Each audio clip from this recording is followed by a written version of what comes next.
Après plusieurs romans historiques portés sur la région du Moyen-Orient, son dernier opus est consacré à l'histoire du royaume du Maroc. Dans L'île aux couchants, Gilbert Sinoué nous fait découvrir le personnage du sultan Moulay Ismail. Durant son demi-siècle de règne, cet homme hors du commun, écrit l'auteur, réussit l'impossible, unifier son royaume et étendre son territoire. Dominique Orlando et Mustapha Ouda ont assisté à la présentation de ce roman historique à la galerie Artorium à Casablanca. Tout a débuté par une rencontre qui s'est rapidement transformée en amitié, et c'est de ces longues discussions qui ont suivi et qu'on imagine très passionnantes que M. Gilbert Sinoué s'est résolu à plonger presque corps et âme dans l'histoire millénaire du royaume du Maroc, dont est naturellement originaire son tout nouvel ami. C'est un pays fascinant. Ce n'est pas le pays qu'on imagine, celui des touristes, Marrakech, les plages, etc.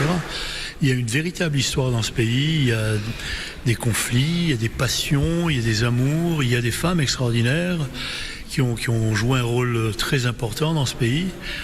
Donc je n'ai pu que m'y intéresser. Pour moi, il y avait tout. J'ai appris en lisant, j'ai été à la Bibliothèque nationale, j'ai cherché des documents, ça a duré presque 2 ans de travail, 2 ans et demi. Et voilà, c'est comme ça que le livre est né.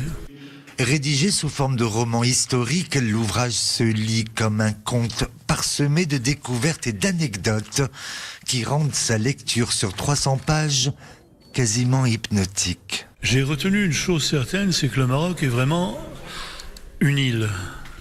Quand je dis une île, c'est-à-dire une île dans le sens propre, à part. Elle a peut-être pas toujours été, c'était le Maghreb, c'était le couchant. Mais quand on regarde bien son histoire, on comprend bien que le Maroc a toujours été à part. Regardez, tous ses voisins ont tous été conquis. Les Ottomans ont régné en Algérie, en Tunisie, en Égypte, en Syrie. Le Maroc, lui, est toujours resté dans ses propres conflits intérieurs. Le Maroc n'a jamais été géré ou dirigé par des étrangers. Et en cela, ça fait une exception. Monsieur Gilbert Sinoué n'a pas tout à fait fini de travailler sur l'histoire du royaume du Maroc, puisqu'un 2e tome, toujours chez Gallimard, est actuellement en préparation. C'est la fin de notre édition.